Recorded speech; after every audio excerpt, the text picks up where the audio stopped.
Welcome to Creating a Course That Works episode 4, and in this series we're looking at the things you need to consider before you start to write your own online course.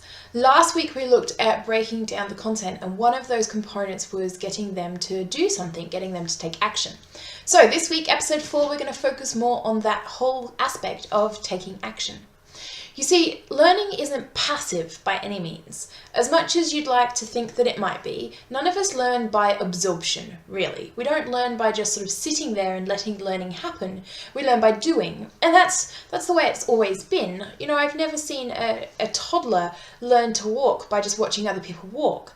They have to get up and give it a go, and they have to fall on their ass a couple of times, and then they have to get up and give it a go again. None of them are Googling, 4 best ways to learn to walk, which is what we seem to do now as adults a hell of a lot of the time.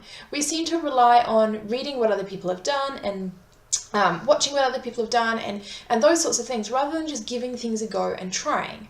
So, if you want your audience to get really good results from your course, which of course you do, because if they're not getting good results, it doesn't look good for you, and they're not telling other people about it, and they're not leaving testimonials because they didn't do it. If you want them to get really good results, then you need them to do it. No amount of watching you do something or listening to you ramble about something is actually going to be useful for them. They have to do it.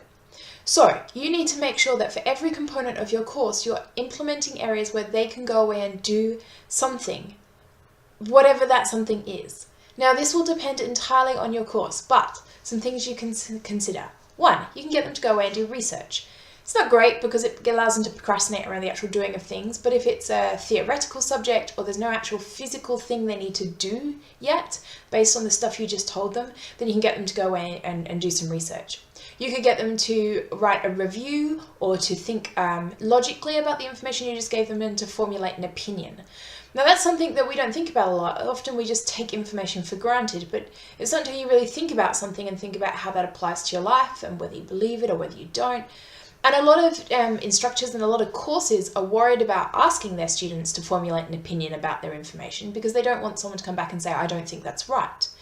The truth is there are multiple different ways to do something, and there is always another way. So if you can get your students to actively think about that, it can kind of help. You can get them to go away and do the thing you just taught them how to do. So maybe if you showed them how to use a piece of software, you can get them to go and have a play with it. If you showed them how to take certain photographs, you can get them to go and take photographs. I've got a friend who's about to build the most amazing art course, and so she's going to get them to mock alongside while she's doing the video. So what they will have at the end is a completed piece of artwork. They can then take photos of this and upload it to the Facebook group and share it and show how they're really proud of the things they've been doing. They can upload it to their own social media and hashtag it, and suddenly you can see that when your students start doing the work and getting results, they're going to talk about you a whole heap more. You can get them to answer questions, you can get them to complete checklists, you can get them to fill in questionnaires, you can get them to do lots and lots of different things. But the moral of the story is you have to get them to do something. Anything, but something. The truth be told though, this happens even in your own blog posts and in your Facebook posts and whatever else it would be.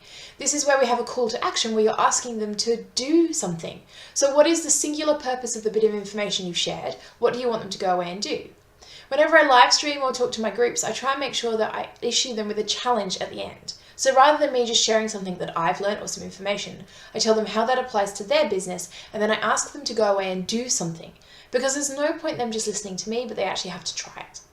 So my challenge for you is to think about how you can get your participants to do things along the way. So for every chunk of information you give them, you should be asking them to do something. Anything, but something. Bonus points if when you ask them to do something, you ask them to be accountable for it and to share it somewhere. So you can ask them if it's very private, especially to share it in a private support group where you're offering them help with the course.